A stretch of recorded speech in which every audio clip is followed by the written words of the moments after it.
everybody. So we are testing Friday for Park After Dark. We're going to try to get some testing in at Pinwell. So here's the change. So here is our limiters, right?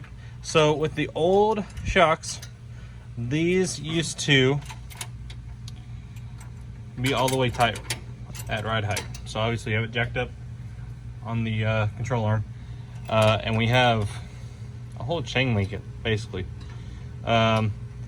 So we know it works at that ride height. We hadn't done any testing at the ride height it's at right now. So what we're going to do is we're just going to raise the coilover to make it to where this ride height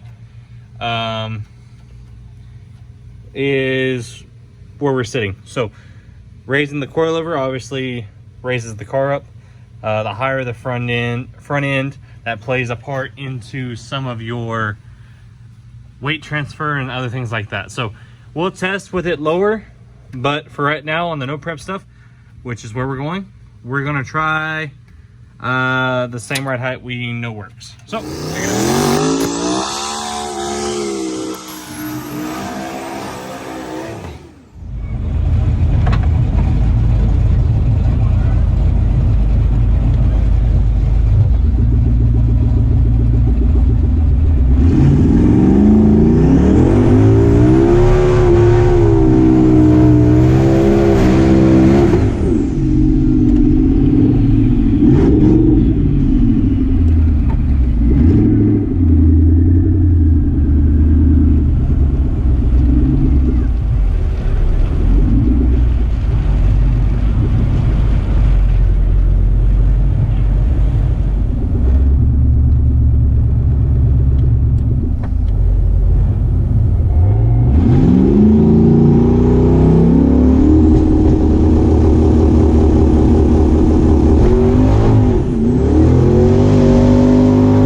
So as you can see, that pass is trash. So here's our vacuum source right here.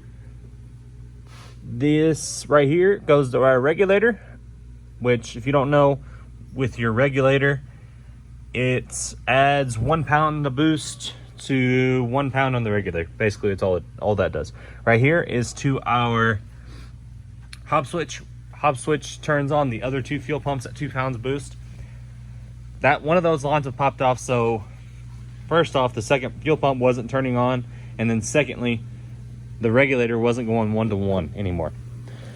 So I hear it lean pop, I get out of it, I kill the car. So 7 hours later, my buddy Taylor comes over there. These two pigtails are called your inertia switch. I win. So with the inertia switch, what that does is it senses rollovers, it senses basically any kind of car accident. It kills your fuel pump and your ignition.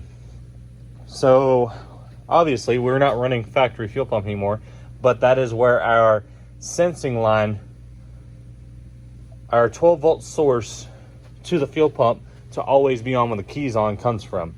So that's off one fuel pump, the other two are off of the hop switch. So check out our passes at Wichita Falls. So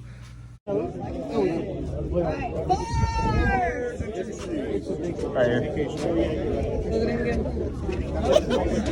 You'll be sitting on the line gambling for after that. What was your name? Bailey. I'm trying to remember. What do you got? Black S97. I got the black fox body over there. Gold wheels. Okay. He's got a Twister car. Oh. Yeah. We draw a Bear first round, Jason Rank, Fox Body LS turbo deal. We're coming off of 0 testing. It is what it is. 0 testing. We tried to test, didn't work out. We don't even know if it's going to go down. I don't know if anything's hurt. I don't know if I haven't had time to do anything. Literally loaded the car up at 3:30 in the morning and then head straight out there the next day. Hadn't had time to do anything. So here comes first round. We just threw a tune-up in it that we thought would go down, but we'll see. Check it out.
First round.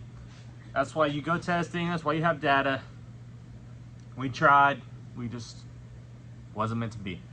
Jeremy did amazing down there. He went to the finals. If y'all haven't watched that video, check it out. He put his up first because he wasn't a duck. This car's really been kicking my tail lately.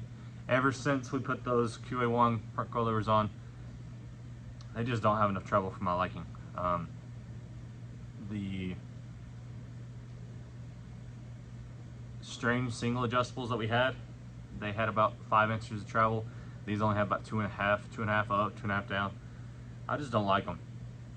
I hadn't had any success. I've tried about everything you could try with them. I'm done with them. Hopefully our front coilovers come in.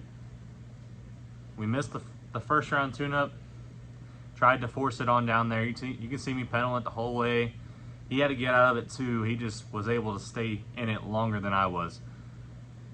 And he's 60 foot harder than us, 330 harder. He was out of it pretty early because it was loose out back. But it is what it is. We had an issue with it overheating on the way back to the pits. It turned out to be a bad thermostat. I put it in some boiling water and it didn't open. So we did some testing with that. We tried the forced induction turbos again on there, still leaking. So I need to get with Jose on Tuesday about that, figure out what we need to do. I'm really thinking it's something to do with over oiling the turbos. I've tested our drains. The turbos are pretty big, like they barely spin at idle. So I think it's something to do with I think they need a restrictor or something. But, you know, everybody I talked to says it doesn't need it. So I don't know.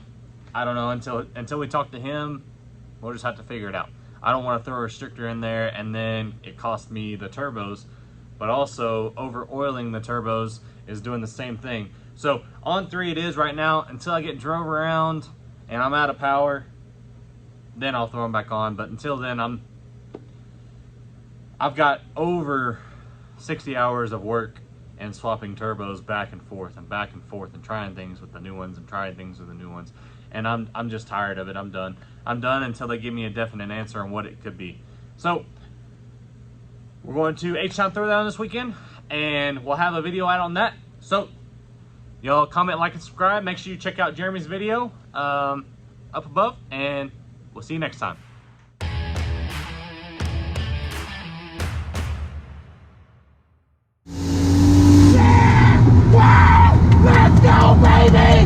Whoa! Damn! Come on, my boy! Come on!